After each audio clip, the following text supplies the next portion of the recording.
my dear holy Yidden, this is the most amazing thing.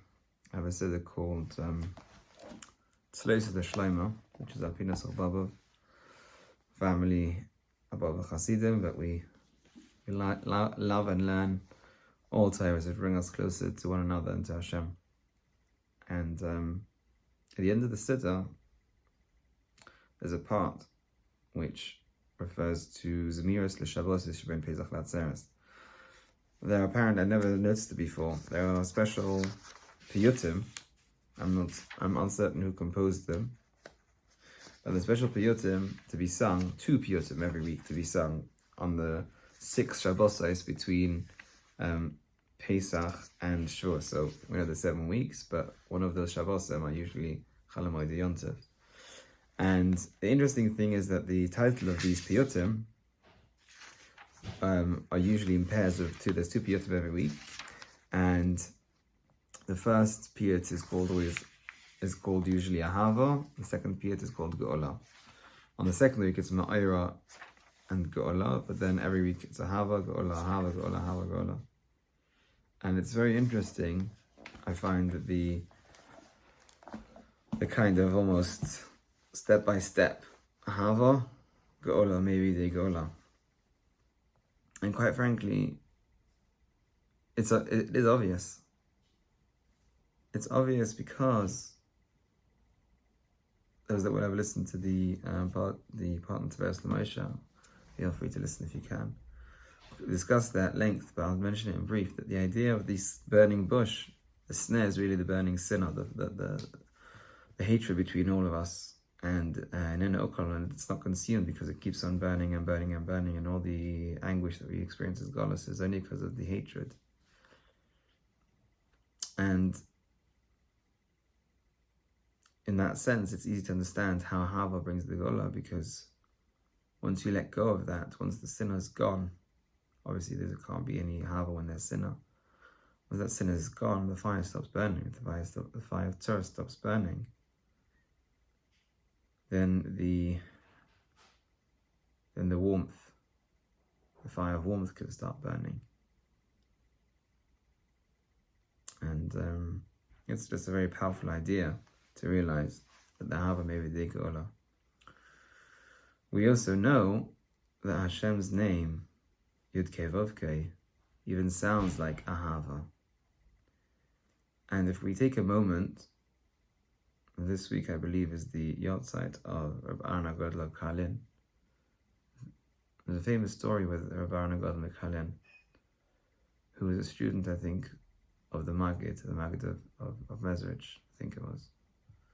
And there was a colleague of his, a fellow student, who was at the Maggid, and the Maggid felt that he needed a certain lesson to learn from Rav Aharon of Karin, who was called Rav Aharon HaGadol, the great Aharon, composer of Ko'ech Seif.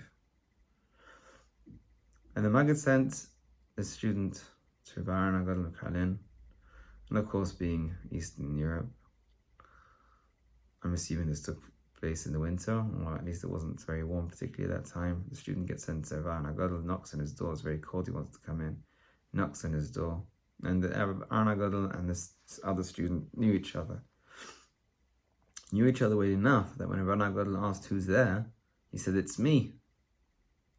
Tis ich. Tis I, rather." No response. It's pretty cold. Teeth are chattering. The student knocks again. Rav Aharon HaGadol says, "Who's there?" He says, "It is I."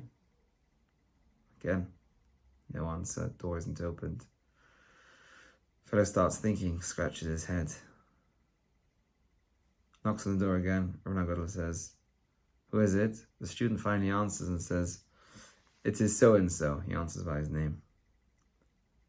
And at that point, he understood what Rav Aharon HaGadol meant. Rav Aharon HaGadol says, "I is only one.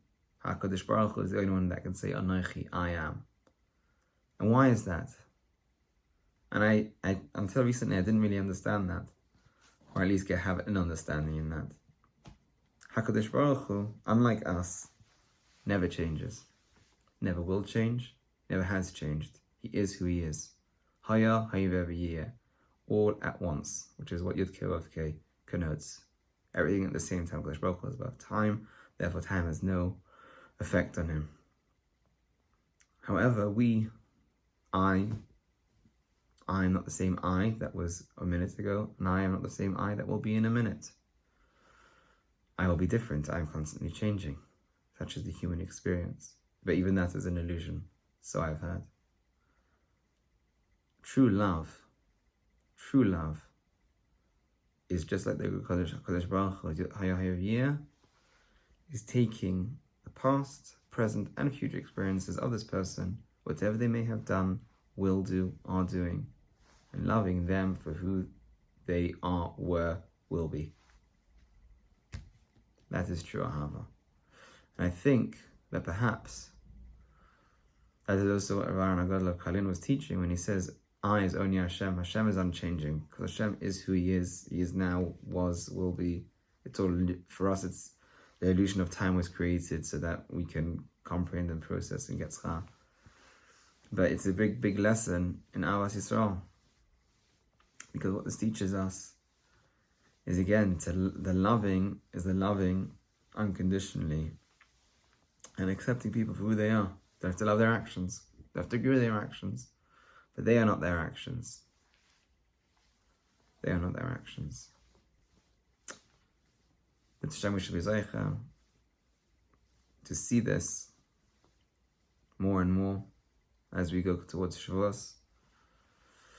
And just like we go from a time where we eat barley, food from an animal, to eat, which is the carbon aima, to wheat, which is the shnei alechem, but on Shavuos, we should come to see each other as the equals that they are. Love them and respect them for it.